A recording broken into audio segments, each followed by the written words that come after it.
Kita masuk kepada sesi baru untuk IT outsourcing, yaitu pembahasan mengenai security aspek dari IT outsourcing itu sendiri. Nah, di mana di sini kita akan membagi sesi ini akan 3 bagian. Yang pertama yaitu security consideration when the outsourcing, yaitu dimulai dari the issues dan best practice-nya. Lalu ada security outsourcing, di mana itu melingkupi scope of work, advantage, disadvantage, dan recommendation.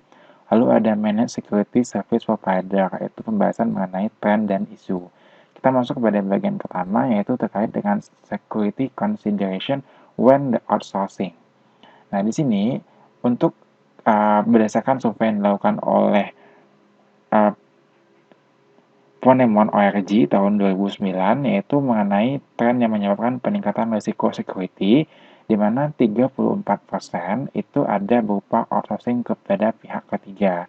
Nah, untuk tren risiko security bagi perusahaan itu sendiri yang paling tinggi adalah terkait dengan virtualisasi, yaitu 44%, lalu ada insiden pencurian data 40%, ada penggunaan cloud computing 39%, nah outsourcing pihak ketiga itu 34% dan penggunaan aplikasi open source itu 18%.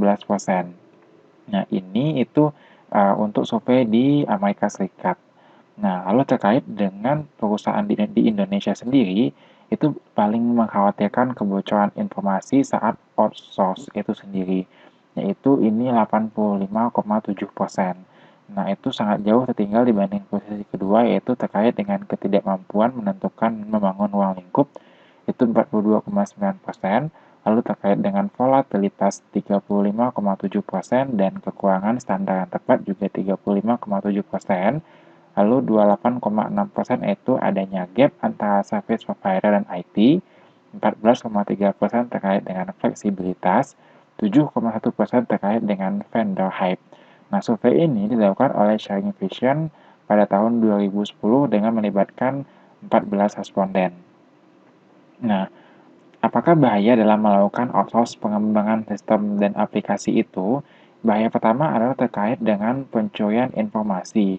Lalu dari sini akan muncul akses terhadap aplikasi penting, dan dari sini itu nanti akan muncul untuk akses data perusahaan, sehingga akan menghasilkan pencurian EPR, dan nanti akan menjadi akses tidak terotorisasi, sehingga nanti data-data juga dapat dicuri. Nah, sumber ini diambil dari Outsourcing Information Security Attached House Incorporation tahun 2004. Nah, ini adalah pendekatan praktis langkah untuk pengamanan outsource yang saat ini dilakukan. Yang pertama adalah terkait dengan melakukan asesmen kualifikasi vendor dan kepatuhan vendor terhadap compliance. Lalu ada kumpulkan data vendor history of incident, ada dengan cara mengupgrade standar kontak security, di mana ini ada melibatkan vendor harus patuh terhadap kebijakan keamanan perusahaan, vendor harus patuh terhadap compliance yang dipatuhi perusahaan, ada kebijakan kontrol akses, dan ada buat guideline protokol transfer data. Lalu dengan cara mengupgrade kebijakan klasifikasi dan kerahasiaan aset dan manajemen kerahasiaan aset, lalu ada melakukan monitoring dan auditing secara reguler, ada otomatisasi proses, ada pengamanan fisik, dan ada pertimbangkan risiko yang muncul akibat pemahaman vendor terhadap perusahaan.